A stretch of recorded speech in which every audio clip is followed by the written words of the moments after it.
Hi, Antonio. Hi, Pinling. Thank you for joining us. My name is Hello. Chloe, and I'd love it if we could go down or introduce ourselves to the audience and um, maybe just say a quick something about your film before questions begin.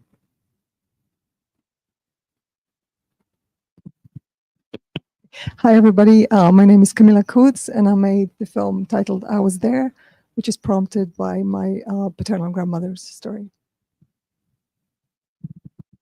Hi, I'm Alex. I made the film Blurry and Forgiving, which was about my grandfather's story. Ming? Hey, can you hear me?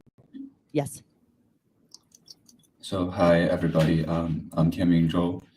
I'm the filmmaker of Gantong the Lake, and it's very early in the morning for me at this time. So I hope, yeah, my brain will work normally. Thank you for joining us. Hello, everyone. My name is Antonio Domovsky, and I made the film Starborn Brutal. The film was about processing a lot of memories I had with my family and with the landscape of Macedonia, but at a time when I was very distant from it, and I had very limited resources to create with. So.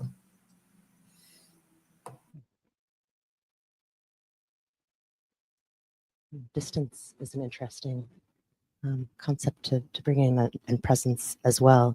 I think trying to decide where to begin. I have a couple of questions, and then I'll open up questions for the audience. All of these films really engage with the dissonance between the present and grasping at a memory, sometimes engaging with others and asking them to remember with you, and highlighting sort of the fear of forgetting or wishing to remember together in a particular way. I was also inspired by or thought a bit about watching others watching something in order to engage with that idea of memory that is tied to a photograph or film. And in Camilla, your case, asking someone to remember by way of engaging in a story that draws new meaning. Palimpsest is a word that you used in your film description, and that is such a beautiful understanding, perhaps of film in general, of being a trace left from the past that appears or pops up again in the present or is woven into the tapestry of memory.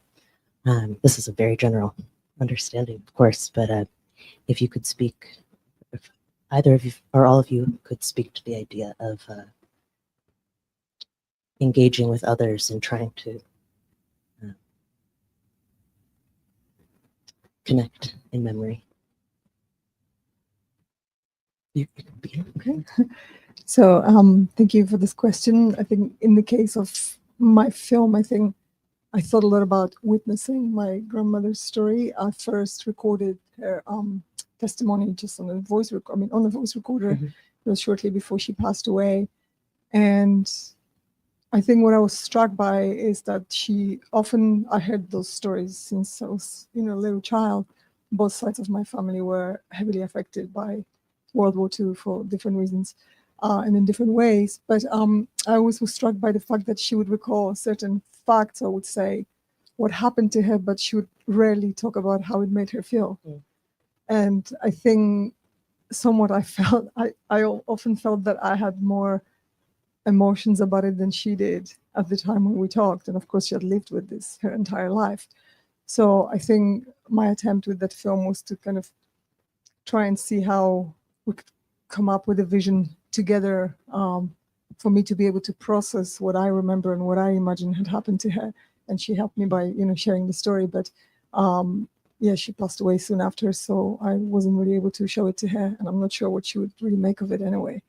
But I think, often those stories are passed on in families or they talked about, but I still don't think they ever processed. Often they're not processed. And I think I was trying to kind of use the medium of film to to process that. And at the time, I was also doing a lot of my own therapy, which dealt with intergenerational trauma.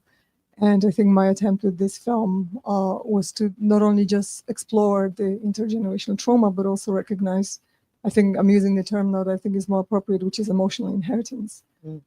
Because what comes with what's passed on, yes, there's a trauma, but there's also a lot of strength and there's a lot of resilience. My grandmother was a tiny woman, but she was enormously strong. And I think, I think her vitality also was very important for me to kind of work on with the story. I think I'm not sure if I answered your question. Oh, absolutely. I think I'm answering my own question, but you know. I think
and making your own art alongside the combination of media that exist in your home life, which is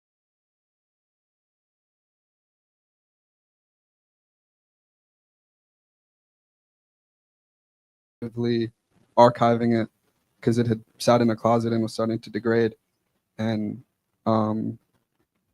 sort of that captured memory that sits in a closet, and then his loss of memory, which is then stored in this way, but how somebody needs to sort of inherit it and carry that, or it will disappear even if you do capture it.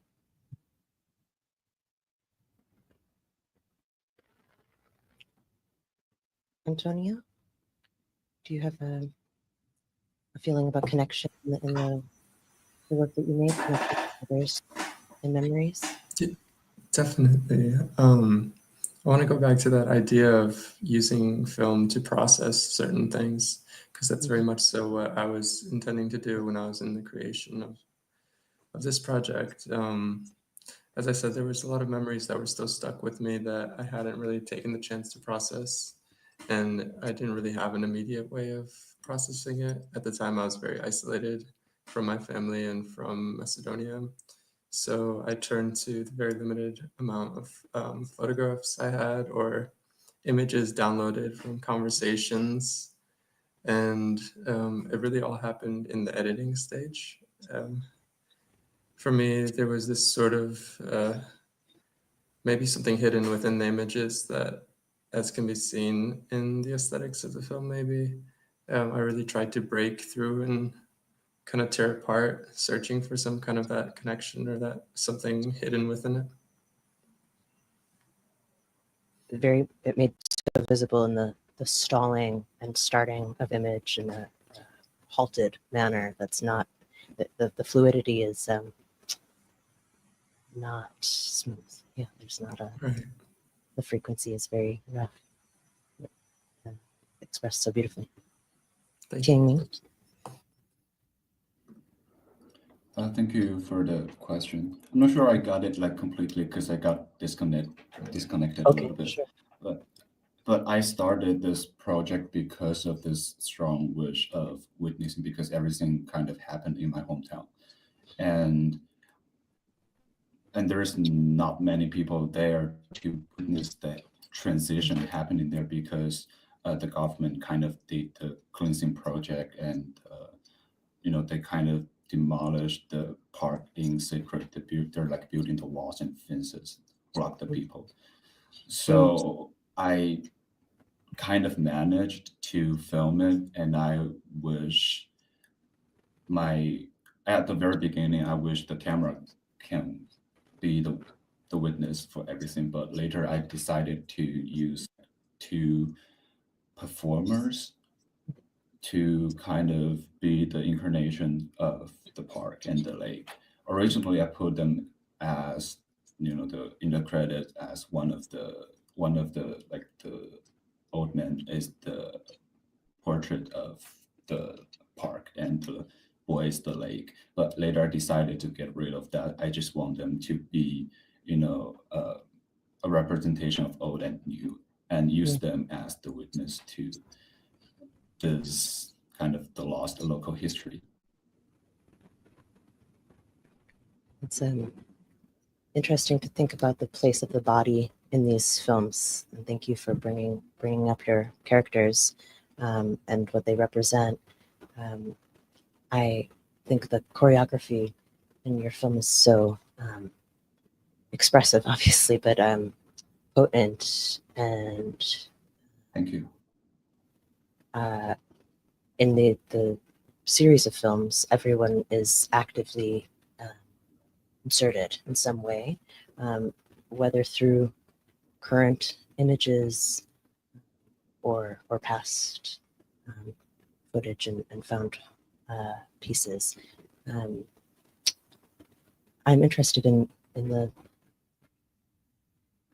the use of the present in your film, or what feels like a current moment while expressing something that's so past. Could you speak to that? Yeah, thank you. I think I'll go back to maybe this question of the body, because for me, I think that's maybe where it started. I kind of reached a point where, which is funny now that I'm a therapist, that I reached a point where I felt that I kind of hit a blank wall with the talk therapy. And I felt that I really needed to work with the body a little bit more, work more somatically, of course, with this idea that, the body keeps the score and how you can sort of release certain emotions and memories through the body. And I've done a lot of that through years of yoga practice, meditation. But I think with this film, I think what I was trying to do is to really approach it very, very intuitively. Normally, I have a very strict framework I work with, but this time I was just let's just see how the images flow and what happens there. And I think the present moment for me was very much about me trying to work through the stories through my own body. And I think what I did with Kim, I asked Kim, I sort of gave Kim a very rough draft of the film, very, very rough. And I asked her to kind of respond with some choreographic movements.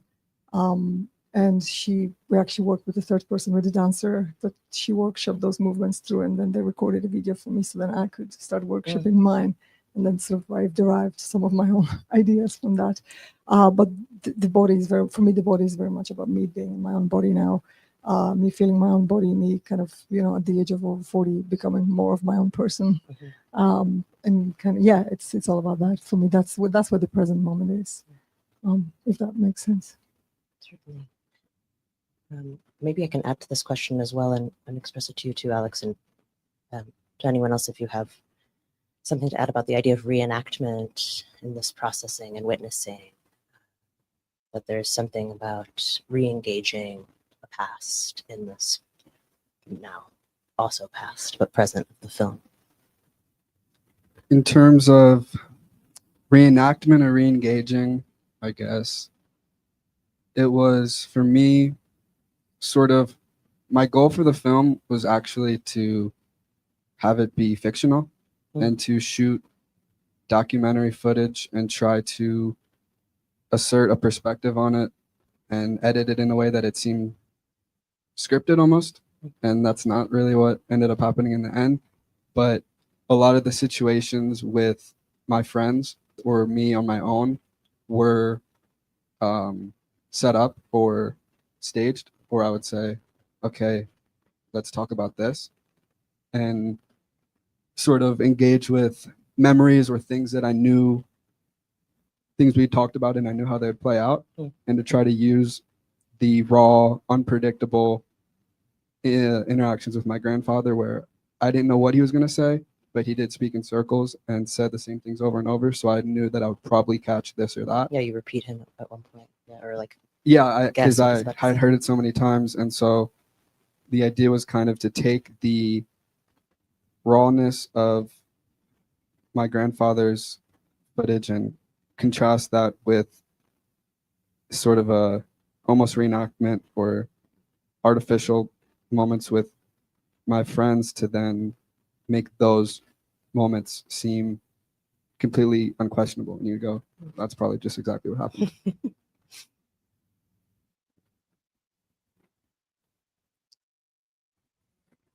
Antonio, are you teaming? Yeah. I think free engagement definitely had a place in the film. I can think of the specific moment where I had the text by itself. I believe it said like, "I want to save you every morning," and that for me was really the only way I could have some kind of meaningful conversation, even though it's really just me with the images themselves. But I think it's like a constant thing that reappears, no matter what context I'm looking back on those images from that time, or when I'm thinking through the sort of things in my head. It's always there's no way to directly reach them, of course, because they've already happened. So having little dialogues like that is really the only way to try to take control back from them and maybe put them into conversation rather than something that has a control over me, maybe.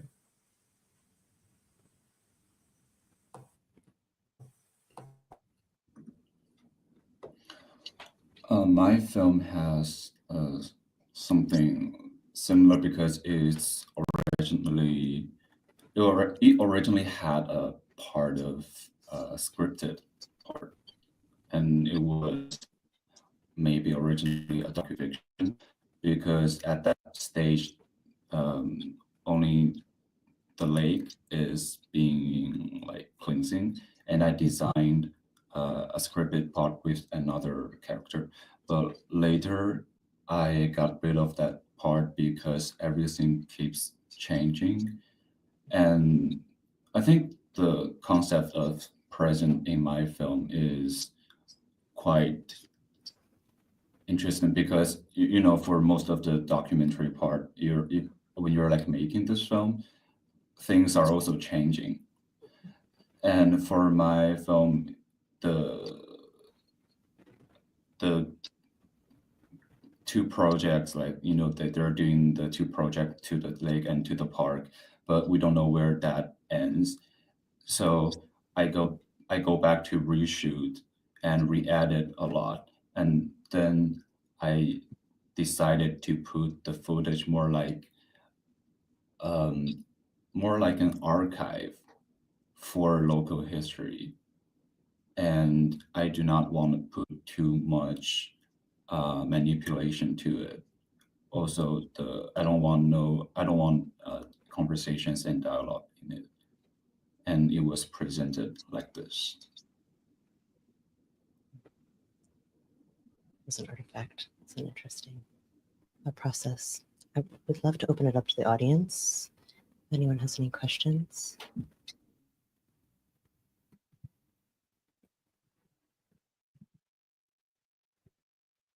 Antonio, I love your film, and I am so struck by how a film that's 2 minutes very nearly made me cry. When it cuts to that black screen with that line, it felt very direct and very impactful. And so, my question for you is about form and how you chose to approach this subject. Because as I'm thinking about it, even in the title of like a star being born and this kind of concept of going back and pulling something apart, it's like you can only really understand completeness when something starts to break apart or erode.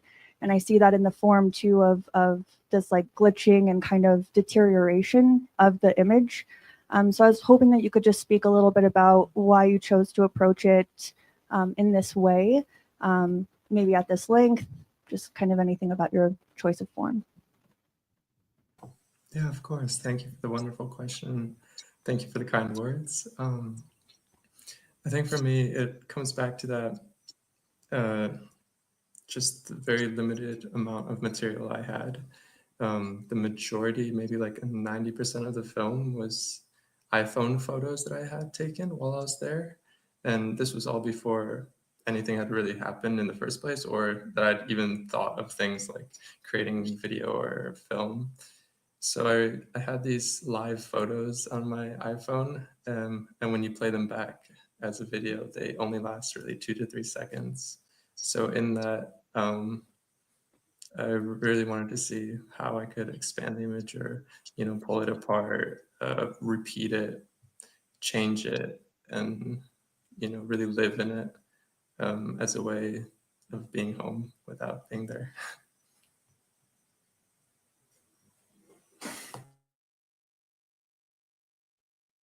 Any other questions? I will say, so think on it, but quickly, that the clarity of image in this program is such an interesting play in the inability to remember properly the actual event, right, or to inherit a memory that then lives with you in order to create a story. And then literally a deterioration in film quality that creates the problem of breaking down a memory, and perhaps for taming the inability to shoot something in full, to the boundaries between you and your subject of the lake, or a wish to make a clear historical representation of something, and finding that it is almost impossible to do so exactly. Are you interested in speaking about the quality of image and your choice in this one? Yeah, sure. The layering specifically on the beach, I'm very interested in how you conceived of that. Yeah, I think that's also kind of more about that footage is more about the sort of present moment, whereas the Super 8 is more kind of dedicated, I guess, to my grandmother's words, if you'd like. But yeah, I think there are moments in the film where you can see the actual film deteriorating. That's the black and white footage that I developed myself in sort of through a caffeinol process that I've sort of adapted. And of course, I love that because that's kind of an obvious cliche now that lends itself to the kind of working of memory, right? And the deterioration and whatever. But I think, what I found really interesting in the process of kind of trying to respond, if you'd like, to my grandmother's words through those images is that there were, she had those facts and she had those lines, but there were also lots of gaps in the story and kind of open endings. And like the story with the farmer, I don't actually fully 100% know what had happened. And yeah, how do you kind of address that through imagery? And I think, I Super 8 films, I tend to work a lot in Super 8, so it wasn't that unusual for me to pick that particular medium. Yeah, so I think that's that kind of, moments of those memories deteriorating, I think that's pretty self-explanatory in this way. But for the digital manipulation of the three pieces, I was trying to find kind of a way of working with the image that, because those three moments of the body walking on the beach, they kind of are sort of beginning, middle, and end. But I was trying to narratively find a kind of way that, they stand out a little bit more than the Super 8 images, or that there's a different quality in the image. So that was kind of how the sort of form could reinforce the content a little bit more through that. So yeah, that was kind of a decision made that way, if that makes sense. Certainly felt in a covering or holding. Do you have anything you'd like to add about the feeling of and I think your title, it's a wonderful, that memory should operate almost in that way of being both blurry and forgiving. Do you have any words to add? I guess in terms of that, there was something I was trying to do of taking the Super 8 footage, which is clearly a home movie and a memory and something that's lost, but doesn't necessarily, there's a level of nostalgia to it, but there's also a level of remove from it where, you're just seeing people, you're not maybe feeling anything from it. And trying to take that idea of sort of the past and a memory that's gone by and how that is gone, and then how that same thing is actively happening now in the moment, and how I'm looking at this old footage and I'm creating this old footage of filming the present moment, and how that process sort of removes any tragedy that comes with time. Certainly positions you in a different angle to that. Yeah. Just to quote Liz Roberts, a filmmaker whose film we screened 2 days ago, memory or time accumulates. Yeah. Does not pass. Any other questions?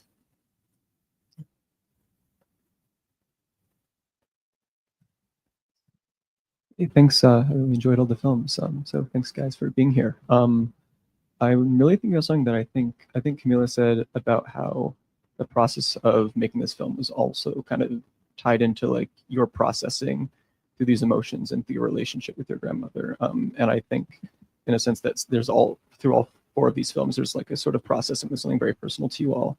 And I'm also just generally interested in how kind of attempts to capture something can also inevitably change the thing or alter the thing you're trying to capture. And so I think particularly for Alex's film, I'm interested in how the making of this film may have affected your relationship with your family, or changed it, or changed your understanding. And I'm also interested if the rest of the filmmakers, and also Camille, if you have more to add from what you said earlier, if you feel like you personally gleaned something new, or your relationship with what you're trying to capture changed through the process. I think that's a really interesting question about the relationship that changes once you're capturing something. It's a question that I don't really know how I feel about, because there's a level of, when you are, for the film, I was just filming constantly. It was a time of Christmas and holidays and a lot of family being around, and so I was just filming all the time. And in a way, it removes me from the situation, and I'm not presently experiencing it, or maybe influencing it as much. But in the same, there's also the other side of filming it makes you even more present in the moment, and you're truly studying what you're seeing, and sort of giving a value to it, that this kind of mundane moment in my living room is now a scene that I've sort of captured. And it's I don't know, it's a weird thing where I think is it good to be removed and archiving this, or is it better to be in the moment and fully experiencing it for what it is? I don't know. That's such an interesting question as you're exploring an archive of work also that exists in your life without making more. There's no. Right. I was thinking of this idea. That's a really great question. I was thinking of this quantum physics idea, right? That if you, I think it was Karen Barrett, maybe not to go Sure. get too academic, but every time you point the camera at something, you're kind of creating a new reality, so to speak. You keep recreating, you keep adding to what's already out there. And I think I found that really interesting, particularly when you work with memories and you work with archival materials, or trying to rework certain personal histories. Because obviously I have my own take on my grandmother's story, and that would always be very different to how she experienced it and all of that. So I think and the camera is kind of my way of processing it, and my way of kind of creating meaning of it, if you like, for myself.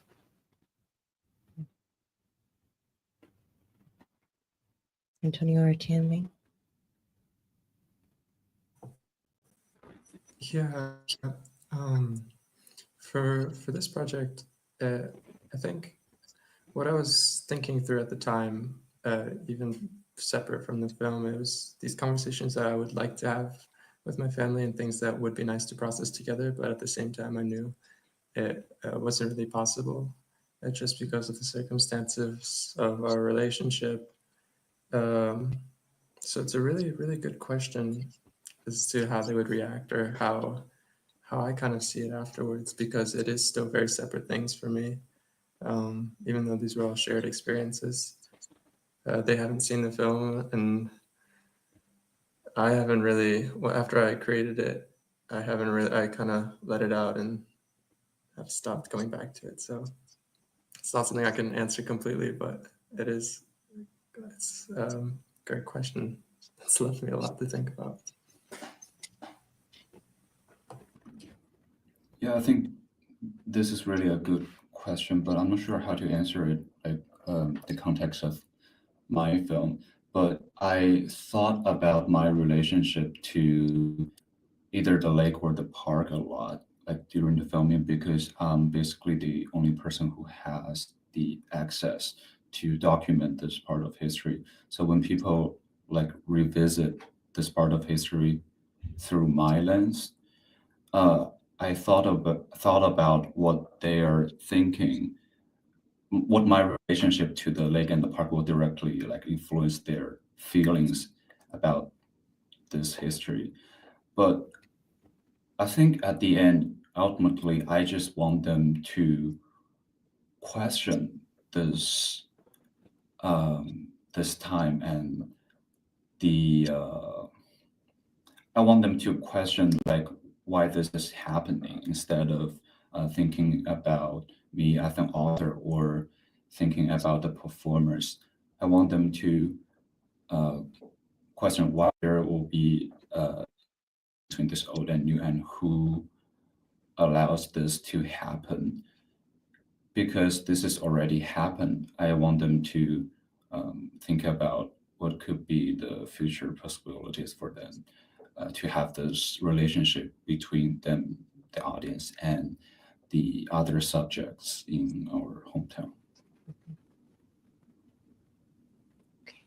Thank you so much for joining us. We are out of time. What a lovely Q&A, and thank you for sharing you. these incredibly meaningful pieces. Thanks for joining us, Antonio and Ting Ming. And we'll Thank you. see all of you here at 4 p.m.